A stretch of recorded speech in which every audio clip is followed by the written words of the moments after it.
The laughter hit harder than the wine ever could. We were halfway through dinner when my sister Chloe leaned back in her chair, swirling her glass like she was auditioning for a commercial, and said loud enough for everyone to hear, "You know what's funny? Emily still wears that fake gold necklace like it's real." Before we begin, drop a comment and tell us where are you from and from which city you're watching our videos. And after watching the whole video, don't forget to tell us what would you do in this situation? Be honest, tell me in the comments below. We read every comment. Let's begin. The table froze. Then Mom chuckled, eyes flicking toward me with that familiar, condescending smile. "Well, sweetheart," she said, dabbing her lips with her napkin, "it matches her. Looks shiny from a distance, but doesn't hold much value up close." My fork paused midair. The sound of their laughter felt like claws scraping through my chest. I looked around the table. My sister in her designer dress, Mom in her pearls, Dad quietly pretending to focus on his steak. No one defended me. No one ever did. "Wow," I finally said softly, setting my fork down. "You guys really don't get tired of this, huh?" "Oh, come on," Chloe smirked. "Don't be so sensitive. It's just a joke." "Right," I said. "Just like last Thanksgiving when you called me the family disappointment, or when Mom told Aunt Karen I'd probably marry my credit card debt." Chloe's smirk faltered. Mom sighed dramatically. "We're only teasing you, Emily. You really should learn to laugh at yourself." I smiled, but there was no warmth in it. "You're right. I'll work on that." The silence that followed was thick, awkward enough to make even Dad clear his throat. I pushed my chair back slowly. "Excuse me," I said calmly. "I've got an early morning." Chloe rolled her eyes. "Big day at your thrift store job?" I didn't respond. I just picked up my purse, walked out, and closed the door behind me. My hands were trembling when I got into my car, but not from anger, from adrenaline. The kind that builds right before a storm. I sat there for a long time, staring at that fake, gold necklace hanging against my collarbone. It wasn't fake. I'd known that for weeks.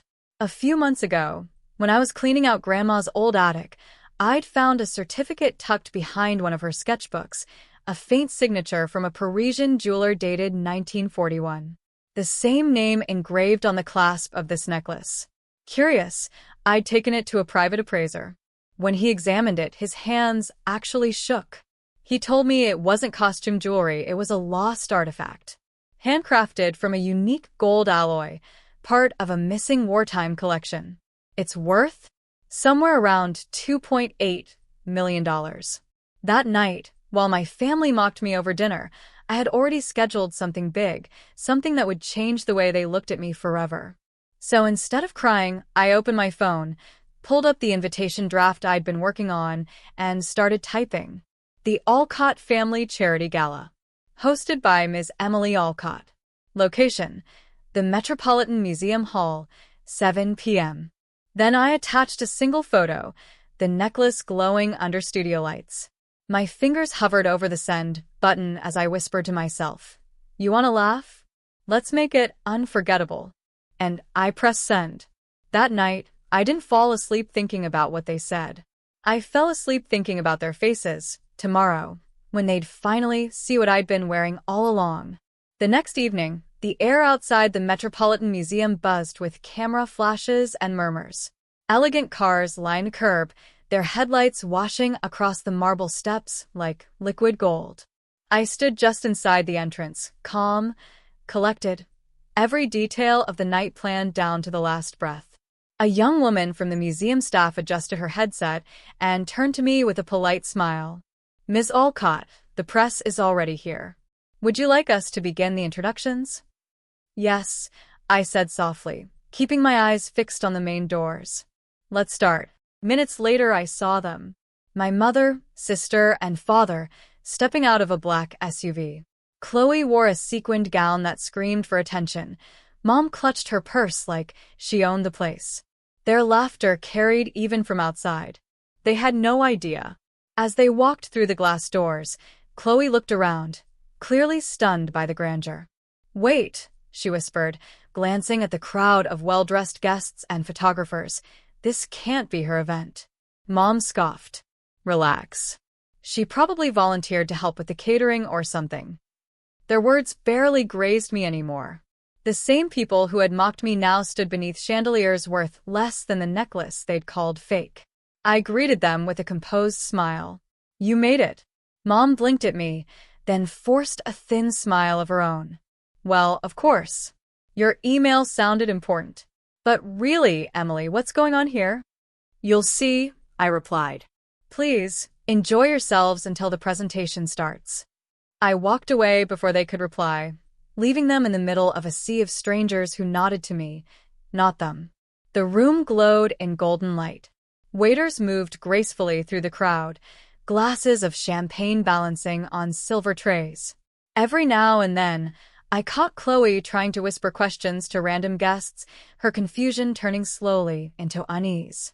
At precisely 7:30, the museum director, Mr. Reynolds, stepped onto the small stage near the center of the hall. His voice echoed warmly through the speakers. Ladies and gentlemen, he began, thank you for joining us this evening for a remarkable occasion. Tonight, we honor a rediscovered treasure, a piece of art and history thought to be lost forever. It comes to us thanks to the generosity and insight of a remarkable woman, Ms. Emily Alcott. All heads turned. The applause hit like thunder. My heart pounded once, twice, then steadied. Mom's jaw dropped. Chloe blinked, as if the words hadn't processed yet.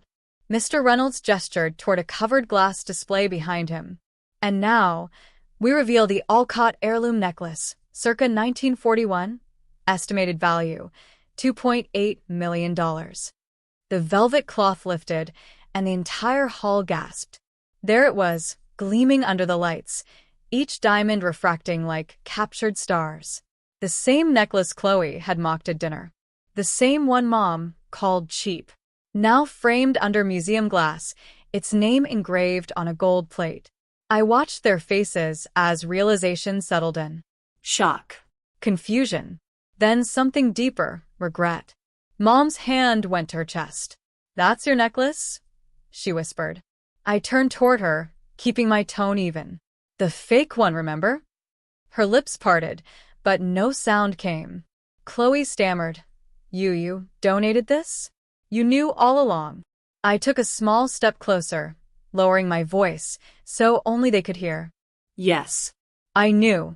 I just didn't feel the need to prove it, until you made it clear that humiliation was your language. Their silence was almost satisfying. Almost. The museum director continued, this donation not only enriches our collection but symbolizes something greater, the preservation of legacy and integrity. He smiled at me. Ms. Alcott, would you like to say a few words? I stepped up to the microphone, every eye in the hall fixed on me. My palms were steady. My voice didn't shake. Thank you, I began. When I first found this necklace, I was told it might not be worth anything, that it looked too plain to be valuable. But sometimes, I paused, scanning the room until my eyes met my family's. The most extraordinary things are overlooked, not because they lack worth, but because people refuse to look closely. A quiet ripple moved through the audience.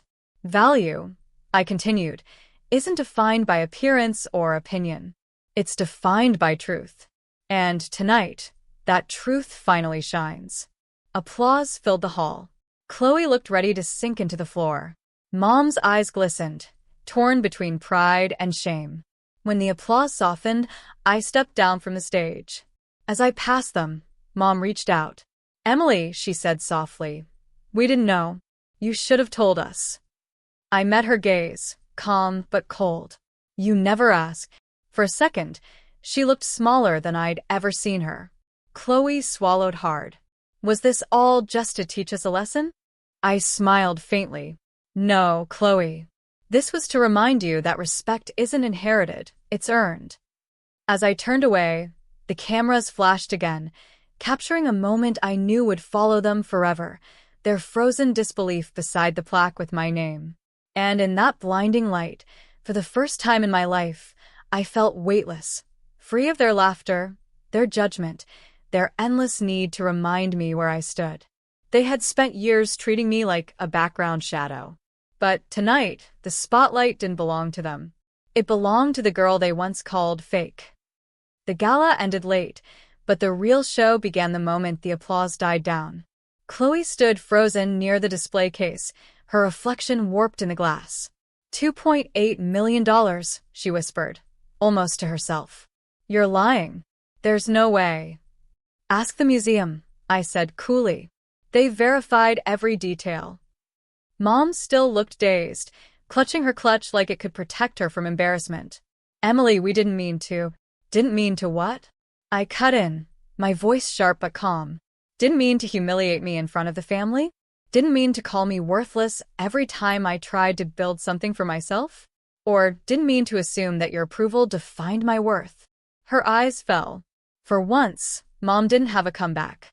Guests drifted around us, whispering. I could feel the shift in the air. The same relatives who once ignored me were now trying to catch my attention, smiling too wide, pretending they'd always believed in me. Mr. Reynolds, the museum director, approached. Ms. Alcott, congratulations again. The board is thrilled with your donation. They'd like to discuss future collaborations with you, perhaps a charity foundation under your name? I smiled faintly. That sounds perfect. Let's schedule something next week. He nodded, walking off. Chloe's mouth fell open. You're working with them now?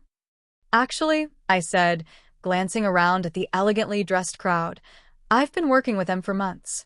I just didn't mention it because, well, you'd probably have called it another one of my fake jobs. Chloe's expression cracked, her confidence dissolving like sugar in water. So, all this time, you knew? You planned this? I didn't plan you, I replied quietly. You handed me the moment yourself. She flinched. That's cruel. I stepped closer, lowering my voice so only she could hear. You don't get to talk about cruelty, Chloe.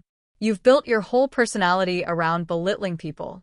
Every dinner, every holiday, you needed someone smaller to feel tall. Well, congratulations. I pointed subtly toward the crowd, people now surrounding the necklace display, reading the golden plaque with my name engraved. Tonight, you finally got the attention you wanted. Just not the kind you expected.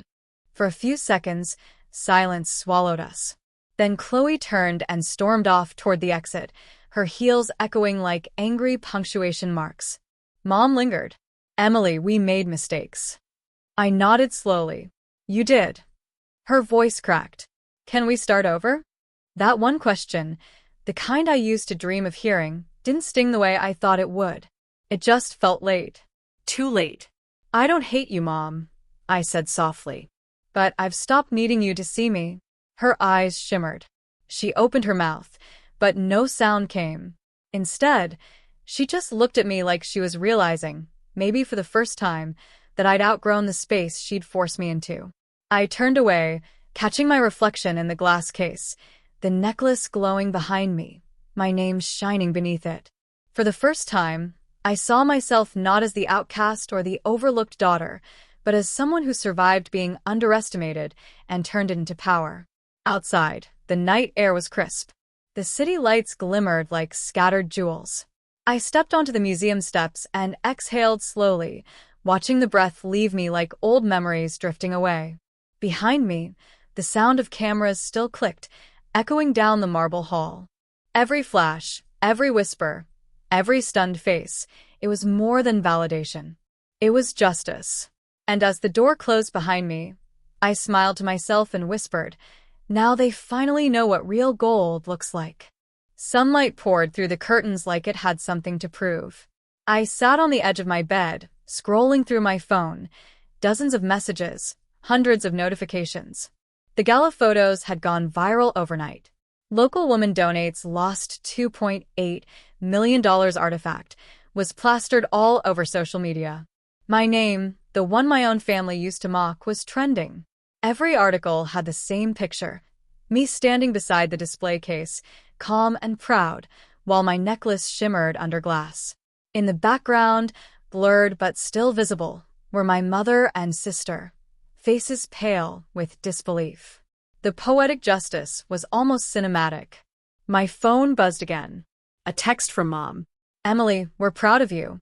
We didn't realize what that necklace meant. Can we talk? Then another, from Chloe. Hey, I said some awful things. You didn't deserve that. Maybe we can start over. I stared at the screen for a long moment. I should have felt satisfaction. Maybe even joy. But what I felt was peace. The kind that doesn't need validation anymore. I set the phone down and walked to the window. Across the city skyline, the museum's glass roof glimmered in the morning sun, the same building where, hours ago, my name had been spoken with respect for the first time. I thought about that dinner table, about laughter cutting through me like shards, about being told I was less. And now? Now those same voices were the ones trembling to be heard. But I didn't need to humiliate them further. The truth had already done the job. There was a knock at my apartment door. I turned, startled.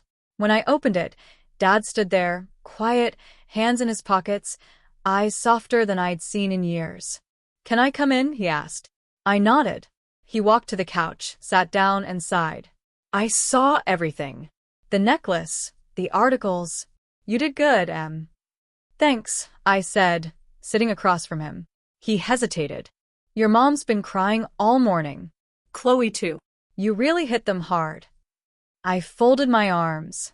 They hit me first, repeatedly, for years. "I know." His voice dropped low. "And I should have stopped it. I didn't." That caught me off guard. Dad never admitted fault, ever. He looked down at his hands. "Your mother, she grew up thinking money meant everything. She pushed that onto all of us. But you've got something stronger. You've got heart." My throat tightened. I didn't expect emotion from him, not after years of silence. He met my gaze. "You proved them wrong. But more than that, you proved yourself right." For the first time in years, I smiled genuinely. "Thanks, Dad."